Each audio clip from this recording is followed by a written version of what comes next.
If you could have a drink with anyone in the theater world, who would it be? I'm Anthony Caporale, and I'm running through my list.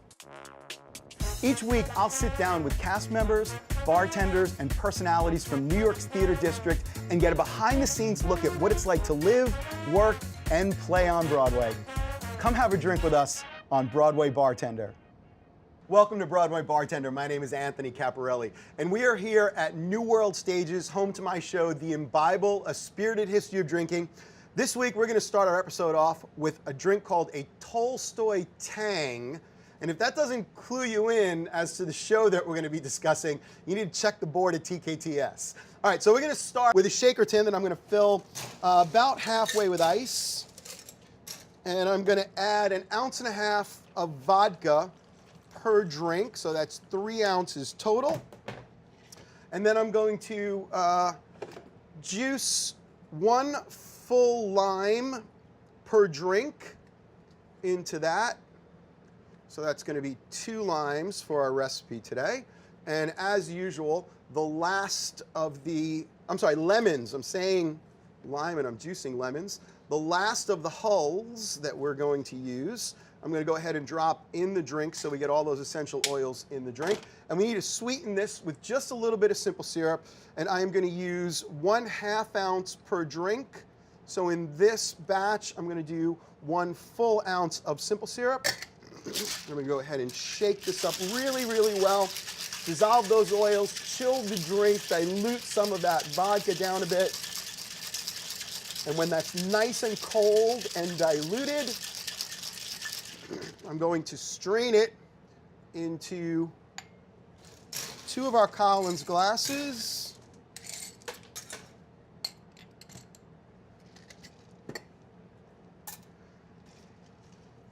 And this is our Tolstoy Tang. For those of you who are paying attention, really, it's nothing more complicated than a vodka sour. And this is for our special guest this week, Alex Gibson of Natasha, Pierre, and the Great Comet of 1812, right? Yes, yeah. I love it. So first of all, cheers. Welcome to Broadway Bartender. Thank you very much. Let me know what you think of that Tolstoy Tang. Ooh, tangy. That's tangy, right? That's good. I know. I love drinks that deliver on their name. Okay, so tell our guests why Tolstoy Tang.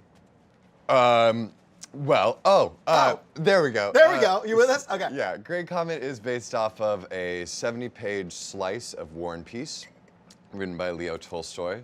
So it is old and Russian.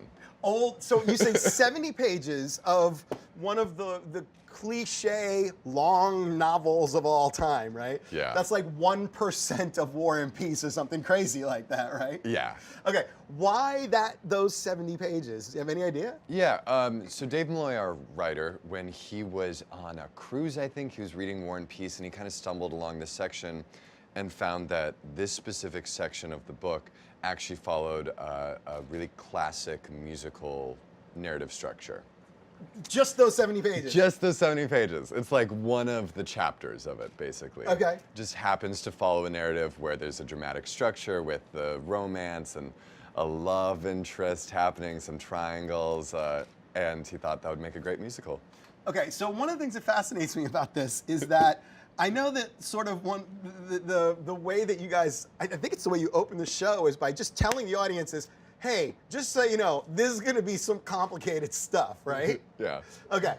And I love that song, by the way.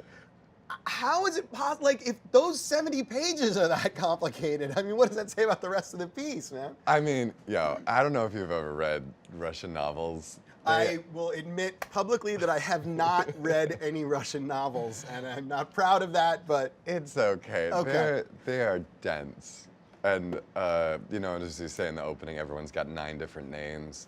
Just kind of tracking all the characters is like an academic experience within itself. So, focusing on a smaller amount allows us to really get into the world of it for the show. That's got to be so challenging, though, because you're dealing with something it has tremendous additional context, right? I mean, there's got to be tendrils of the show that depend on other parts of the book.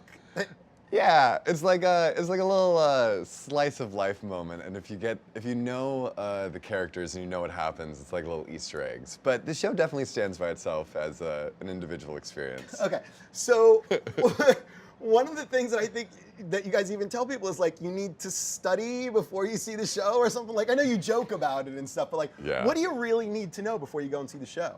Nothing. Nothing. You don't can need. just go in. You can absolutely go in with an open mind and some alcohol, and or a Tolstoy. Or a Tolstoy tan. And that's all you really need. We have a family tree in the program if you get lost. Okay. And that's what we encourage you to look at. But it's actually really not complicated. It's really not. I mean, it's a love story, right? Yeah. So people are familiar with it's like a triangle-y kind of love story, right? Which I think people are familiar with. Yeah, it's a triangle And then kind of there's a love comet. story. And there's a comet. So There's some ennui, depression, some dance parties. and Okay. That's it. Okay, but there's so much more. I mean, the show is just incredible. First of all, the story of the show I want to talk about because it's Yeah. had just an amazing journey itself. But I want you to tell people about what they can expect. I mean, I know some of it is that you want it to be unexpected, but what kinds of things can people expect, from the show? What makes it different? Yeah. Well, the staging and the theater is in and of itself incredibly unique, crazy. Our director, Rachel Chavkin, likes to call it theater 360 because it happens all around you. So not even just in the round, like everywhere. Everywhere. Like spherically almost. Yes. That's incredible. They have rebuilt the inside of the Imperial Theater, so we have all these extra platforms. There's a bunch of the audience sitting on stage. We've got extra staircases going from the orchestra to the mezzanine, and we as the actors are like in your laps for half the show. Which is usually something you would expect more from an off-Broadway production than Broadway. I mean, to get that sort of interaction with the actors on Broadway is incredible, right? Yeah, but it really stems from the production originally was at Ars Nova, where it was like 80 or 90 seats in that theater. And so just by nature of being in that small of a space, it was immersive, for lack of a better word. Right. And they've really stayed true to that design, and each time they've done a different production of it, it's gotten a little bit bigger. So this is just the natural outcome of continuing to grow the size of the theater. And how many seats do you have now? About 1,200, I think. Yeah. From 80 to 1,200. Yeah, it's a little bit more. Congratulations, that's incredible. Now, you mentioned drinks. Are there drinks available? Do you have like signature drinks or? They do. They're all sold at the bars. Right. There are 3 bars in our theater to give you easy access. So imbibing is part and parcel of sort of the experience. Absolutely. Not discouraged. Not discouraged at all. There's a number where we run through the audience and I cheers everyone I can find who has a drink, and we all tell everyone to hold up their drinks and like sing a Russian drinking song with us. We have a drinking song in the Bible. You guys need to come see it. Ours is with cavemen, but still, no. Vaguely similar. Seriously, yes. you guys come see the show. I've always thought that I would never say that like similarities between the Bible and what you guys are doing are a completely different league. But the whole immersive aspect of it is something that is near and dear to my heart, and obviously our production. We run through our little audience and do a lot of that. Is that something that you think is a trend in theater today? Is that something you think is we can expect to see more of? Is some of the audiences how do they relate to it? I mean, the audiences enjoy it. Yeah, I mean, the audiences love it, I hope, but it's also it's intense. It's intense to be that involved with the audience, and we take you to some places during the show. We go to a club, we go along the Russian countryside. I don't know if that's true, but there's a kind of pardon me if this sounds like really obnoxious to say, but when you're at the show, you're a part of the show. And you're not just an audience member. Like one of the things that makes it so special is that we're all in this room together experiencing the same things, which is true for any theater experience, but just because of the way it's set up, it feels a little more of an intimate experience, I guess. Yeah, I mean, it seems like you guys. So there's obviously the traditional proscenium type theater where there's the performers, then there's what they call the fourth wall, right? Yeah. That the performers stay behind usually, and then there's the audience. And in many productions, they break that fourth wall and interact. It seems like with you guys, there is no fourth wall. No. There's four walls, and everyone's in those. It's almost like you've taken the audience and put them behind the fourth wall with you. Absolutely. Yeah. They are part of the house. We're all safe from the storm together. That's amazing. I love it. Okay, so this Broadway debut, right, for you? Yeah. What a crazy show. I mean... Yeah. It's been, I mean, getting to make my debut in this show is absolutely insane. It's been such a pleasure. The company is so incredible, so wonderful to work with. And being in the ensemble of this show, like everyone in the ensemble gets to be unique and have their own kind of relationship to the audience. It's super individualized, and it's really fun to do every night. What's your role? What do you do? So I'm straight up in the ensemble, do some dance track stuff, and sing low. I can tell. Plot twist, spoiler alert. There's a bunch of our ensemble who we call the Rovers, who play instruments and run around the space while they play instruments. I'm not one of those people. You're not one of those people? No, luckily. I salute those people and I cheer them. I cannot do what they do.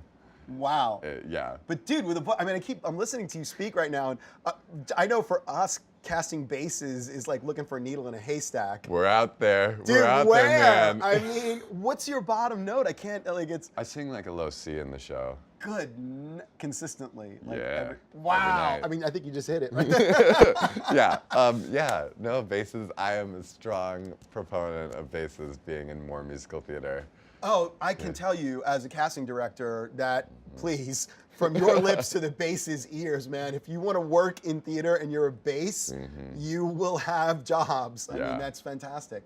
So you don't play an instrument. Yes. Yeah. You're a singer. Are you dancing as well? There's a lot of dancing. They when they went to this Broadway production, they were looking to add a few more tracks, specifically some dancing tracks to help fill out the space. Because as they've gone with every production, just as the space has increased, they've added more ensemble members so that there's constantly people at your feet no matter where you're sitting. So yeah, I was one of the late hires they had for the Broadway production. When you have to try and fill a space that was 80 people, that's now 1,200 people. Yeah. And when they did that original production, it was only 10 people. The people who are the characters in the show all played instruments, and they were the only actors. And now we have, I might be wrong, I want to say 36 people, almost. I pulled that number out of my butt. That sounds like a good number. Yeah, let's go with that. It's about that number. Yeah, that's fine. So it's gotten quite a bit larger. Okay, so I want to talk about the evolution of the show, because obviously the show, as you said, had to change. The journey of the show fascinates me, but and then I want to hear about your personal journey too. I mean, how you land something like this as your Broadway debut. But tell me a little bit about how the show started and how it got to where it is now. So it started at Ars Nova, and it was heralded. People loved it. They were freaking out about it. Groundbreaking from day one. Yeah. And they then moved it to an off-Broadway venue downtown. Ran there for a little bit, and then they moved it to a more uptown off-Broadway location in a tent.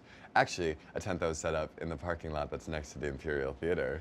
Really? Dun, dun, dun. Did they know? No. But maybe the relationship came from there. Yeah. Wow. Maybe they spoke it into being just by being there for so long. I remember the tent production was like big news. Oh yeah.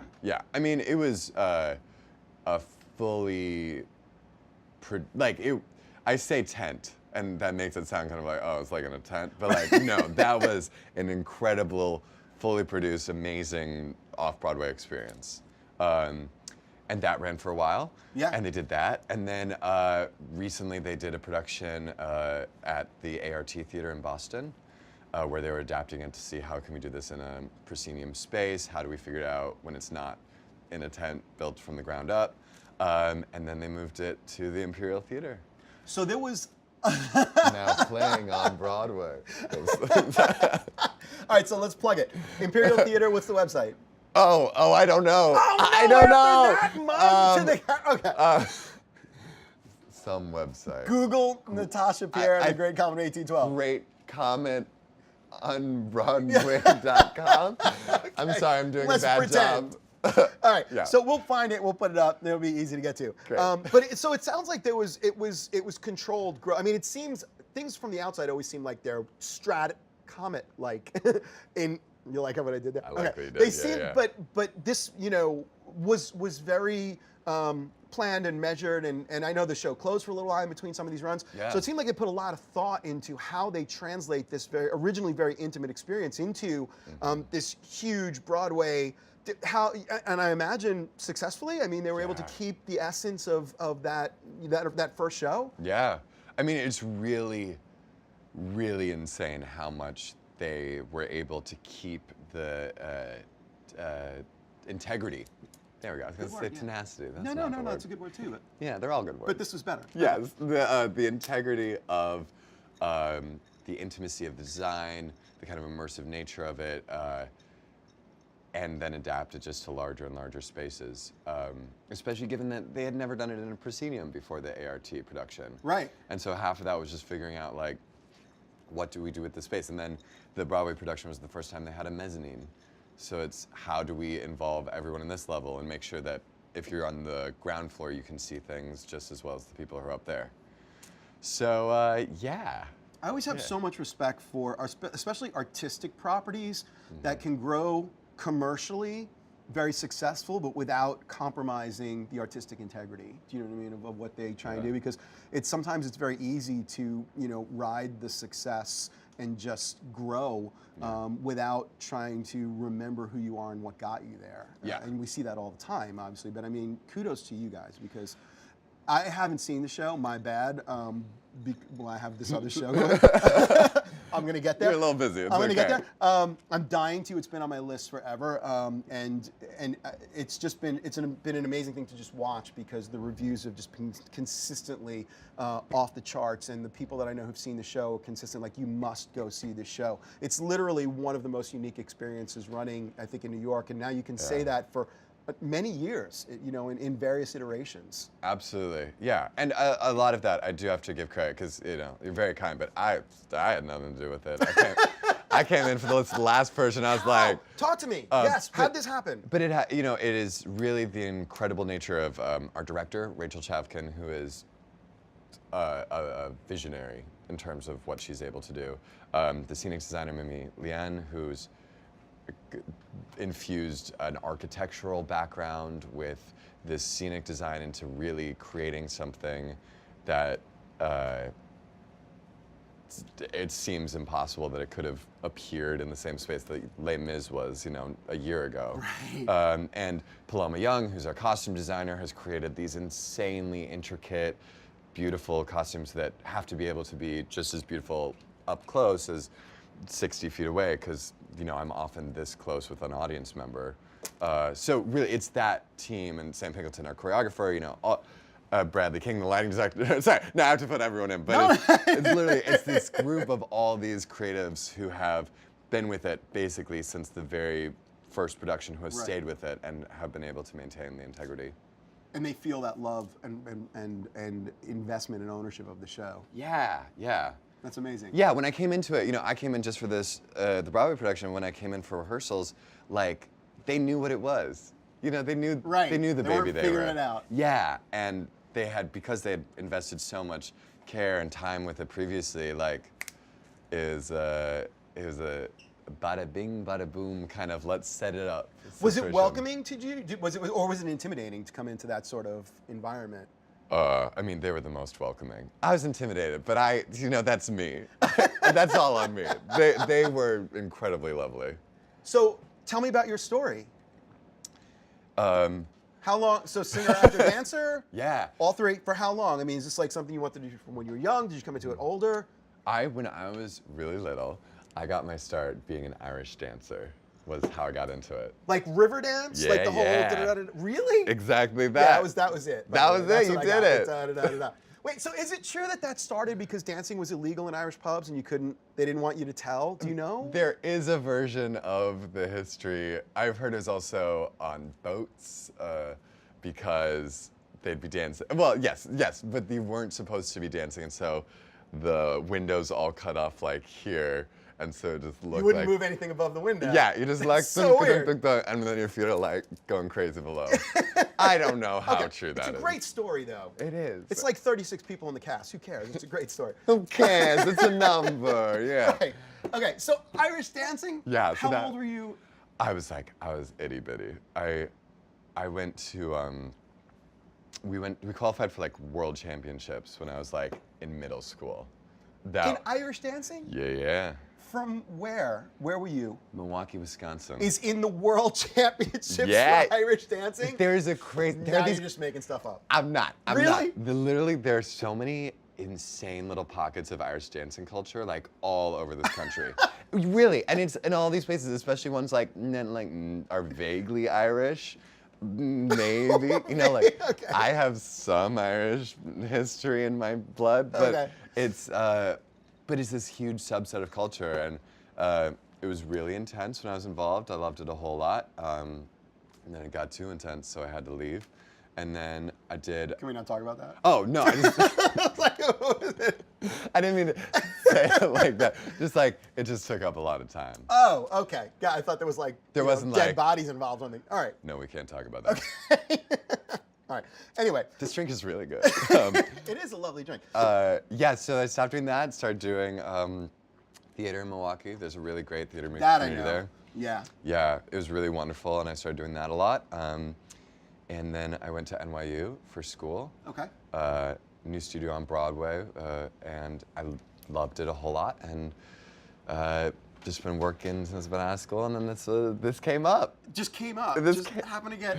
They were looking for a bass dancer, and I can't imagine what that's like. I can't even find a bass singer, let alone a bass dancer. I'd worked with Sam Pinkleton, who was our choreographer on a show like a year earlier. So I knew him when I got into the room and kind of knew his style. And it was a really good fit. We did a bunch of like freestyle dancing at this audition because they were building new tracks around us. And my go-tos were like folk dancing and like voguing, which, as it turns out, are the perfect combination for the show I'm in. Well, lucky for you. Lucky for me. I never even thought those two things would exist in the same person. Oh, get ready. Okay. This show, yes. So if we go see you, we'll be able to see you Vogue-ish and folk dance-ish. Yes. In Natasha Pierre and the Great Comet of 1812. Just as Tolstoy intended. Yeah, you'll see me in some booty shorts and some at a crop top, living my fantasy. Okay, you know what? I'm gonna have to just take my show down and go see it for a night because that I can't miss. Yeah. All right, ever bartend? No. Serve anything? Work in the restaurant industry? No. How could you possibly? How do you get a job on Broadway if you've never done that? I got really lucky You and really I haven't did. had to have a day job yet. Wow. Yeah. Okay. Is that obnoxious to say? No, that's good for you. Yeah. I don't know that I would like spread it around on social media, but No, I've worked really congratulations. hard and I've paid my dues. Good. Let's go with that. All right. But okay, well, so now this is going to be your bartending debut. Okay, let's do it. All right, so I'm going to start out now then with something really classic and not too complicated. We're going to do a Moscow Mule. Oh, great. Good? Yes. You like? I love. Come back here, my friend. Okay. I'm done with this drink, I guess. All right, I'm going to go sit right Sorry. there, and I'm going to talk you through it. Okay. All right, first thing I want you to do is take that mixing tin, fill it about halfway up with ice. Great. Do I have to use the scoopy You thing? have to use the ice scoop, yes. Okay. That's a law. It is actually. Don't want to. Actually a law. Well, I used it, so Great. let it be known. All right, so we're going to stick with our Stoli vodka right Great. down there, and you're going to just turn it right upside down, and you're going to count to 6, all the way up, like 2, literally.